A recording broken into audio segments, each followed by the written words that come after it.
It's time for a brand new Delivering Marketing Joy. This time I talk with Danny Rosin, and he talks to us about how to keep his head above water during a pandemic and what we can do to make a difference about racial injustice.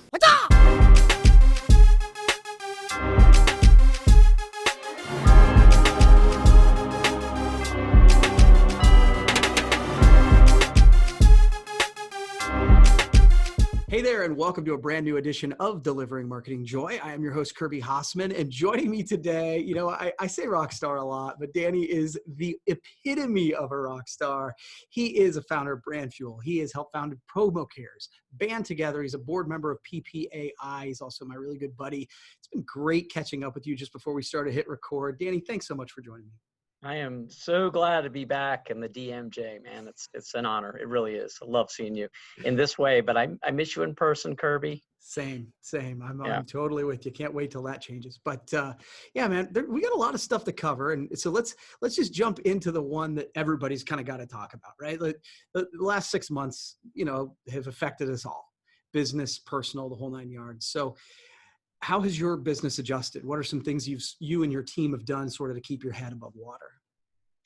Yeah, I think I'll start with just a quick personal note. I was thinking about the business. There's kind of a reflection in the business with me personally and Robert, who runs it. I think we're homesick for a lot of things. Homesick for events in our industry and big bear hugs from you, and getting to travel and explore culture and cities and going to see live music. I miss live music. So I think if I cast all that stuff aside, and just, drop the Kleenex, I will share a few things that Brand Fuel is doing that's, I think is really helping us get through this time. So I think people want to hear about success stories. So the first one is Robert and I, my business partner, Robert Fiveash, who you also adore. I do. He and I have put together a peer-to-peer LinkedIn business development strategy.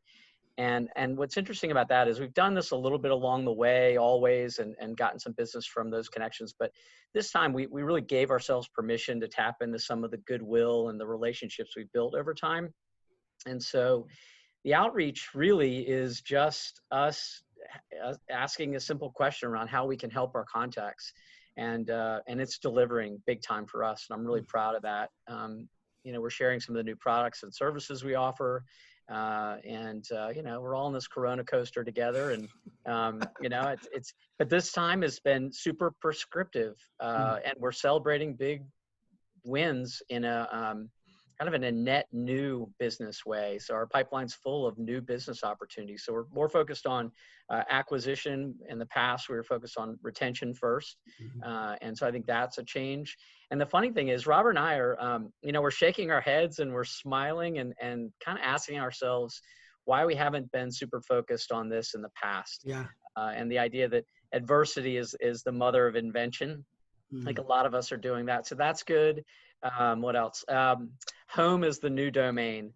I talk to clients a lot. At Brand Fuel, we are sourcing things I never thought we'd be sourcing.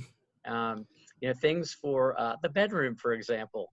Right? That's where we're all hanging out in our bedrooms. So branded candles and logoed pillows with cool designs, lamps, sleep masks.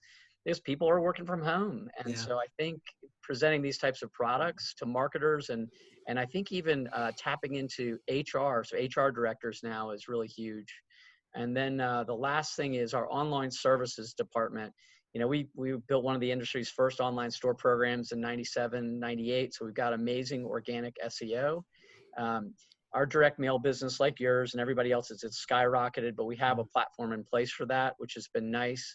I think the world's fulfillment centers better prepare themselves because this growing direct shipping need is huge. And if our industry can figure out how to do it effectively, cost effectively, I will say, and also efficiently, we're watching the world of direct mail unfold right before our eyes. Yeah.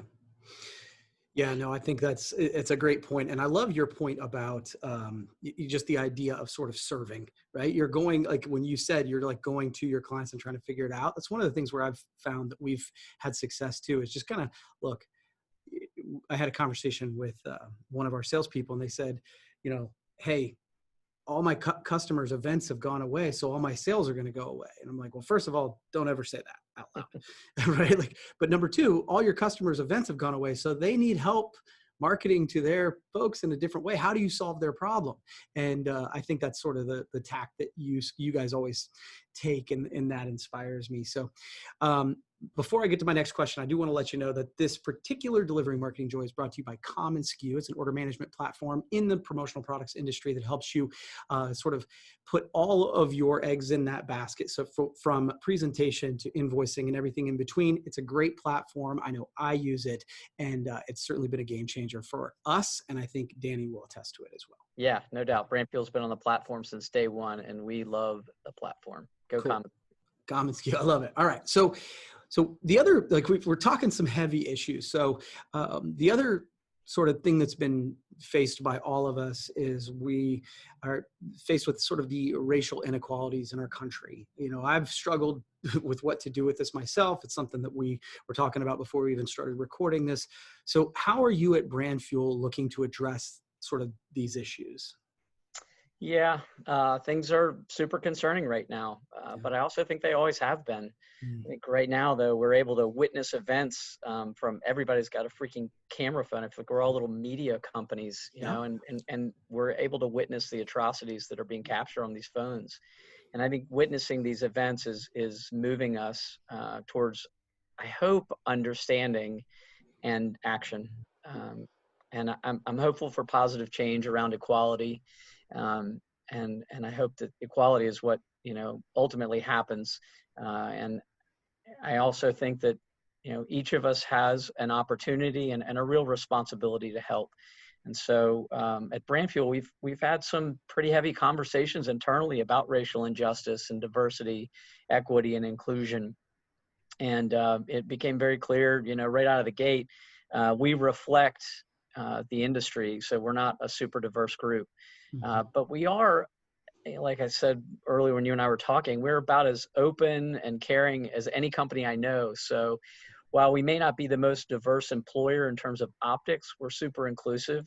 And so we've got work to do. And so the first thing we did was we formed a DEI committee, diversity, equity, and inclusion. And we put together a roadmap with some KPIs, some key performance indicators, the acronyms, and we've shared it publicly. So we kept it, you know, private. We worked on it for 2 months and struggled with it, asked others what they thought about it, how we should tweak it. And I'm hoping that people will take a look at it and amend it for themselves. So if you go to our blog at brandfuel.com, you'll be able to access it. We have no pride in authorship. Some of the things that are on there, you know, first, stripping out biases in our hiring practices. You and I were talking about that a little bit. Like, how do we strip out biases when we're hiring? You know, voting with our dollars locally and in the industry, where I think the industry has a lot of work to do on the supplier front of bringing more diverse suppliers in and distributors. The ongoing internal education and discussion, we're investing in that with outside resources to keep the conversation going. And then last, I would say we have a percentage of our spend goes to brand good, which is doing good with your brand. So an investment towards nonprofits that we love and support. And some of that money will start to go towards those nonprofits doing work in the DEI space.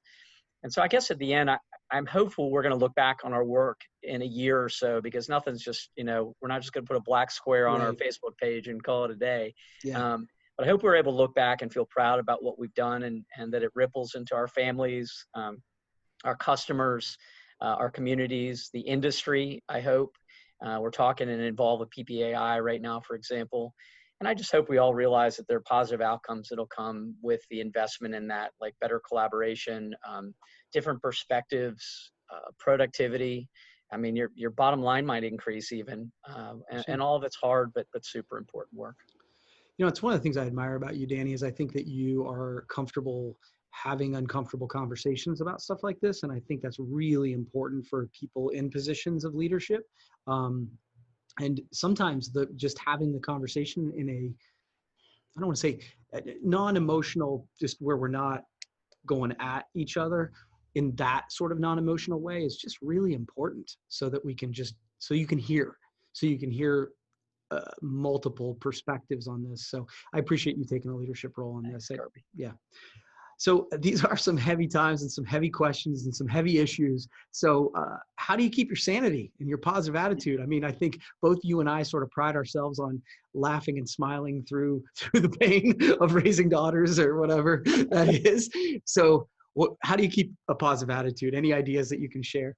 Yeah, I have found solace in the great outdoors. I like Yeah. being outdoors, but I'm really outdoors a lot more, getting away from it all. I've revisited my 1993 Nishiki Alien mountain bike that I got right Okay. after college. Love it. Um, I've invested a lot in vinyl, so albums. My turntable's getting as much play as it did when I was in middle school, cranking out the Clash or the Ramones, Nice. Led Zeppelin, all those bands that I still listen to. But um, I'm even finding a lot more time with Nicole, my lady.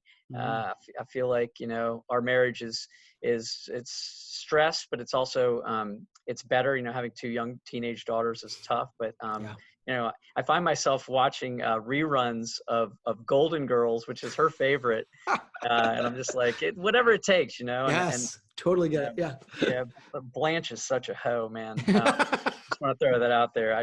Anyway, but I think the last thing I would say, as far as like sanity goes, you know me, man. I'm finding myself in the service of others. It's Mm, been incredibly fulfilling to serve at the board level with PPAI. I mean, it's tough times, man. Such a mm, smart, good group of people on the industry side. We'll get through this. It'll change, and we'll be better for it. But it's tough.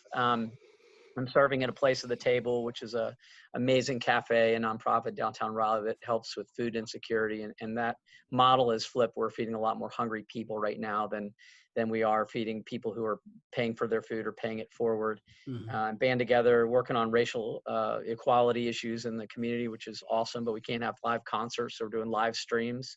mm. So we're pivoting, and then doing some civic activities with Innovate Raleigh, really to be involved in the city and making sure that it's heading in the right direction. I just encourage anybody who wants to try and get their mind out of the crazy to find a way to habitually help others. Mm. There's so many organizations out there that need help and people that need help. And I think in relation to our medium, if you think about it, promotional products, we can use our marketing knowledge to help organizations like nonprofits to get through these, I'll just say, challenging and strange times. Yeah. I love that you said that because I've actually had this conversation, Danny. I'm going to kind of go off script for a second, but I've had this conversation like twice in the last couple weeks where people are like, well, nobody invited me to come and help.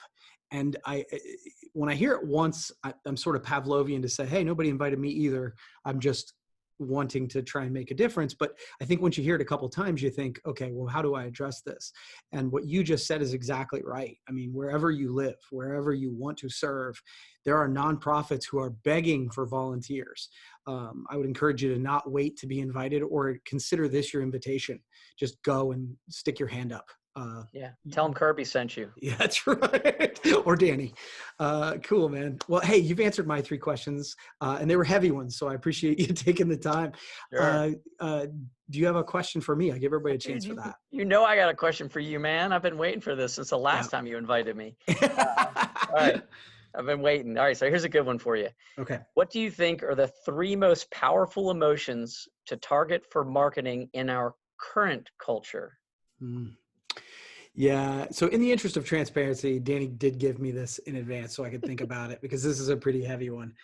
So I gave it some thought and sort of here's my take on this. I think if you're looking for short-term success or short-term whatever that is, the blast of it, unfortunately, I think fear, anger, and sadness still are powerful emotions to play on. We are watching it in our political spectrum as we speak. But I think short-term is the key. I think that there, of course, you can point to movements that have been created out of fear, anger, and sadness. But I think that because so many organizations are playing for the short term, many of us are hungry for joy, hope, and love, Mm, or empathy for that yeah. matter. And I think we're seeing that play out too. I think that we talk about the DEI initiatives. I mean, I think that joy, hope, and love play into that. Empathy hopefully plays into that. And I think that, despite the fact that we're living in such challenging times and such, negative times, I think we're living in a place where joy, hope, and love have even more opportunity to stand out because we're so hungry for it.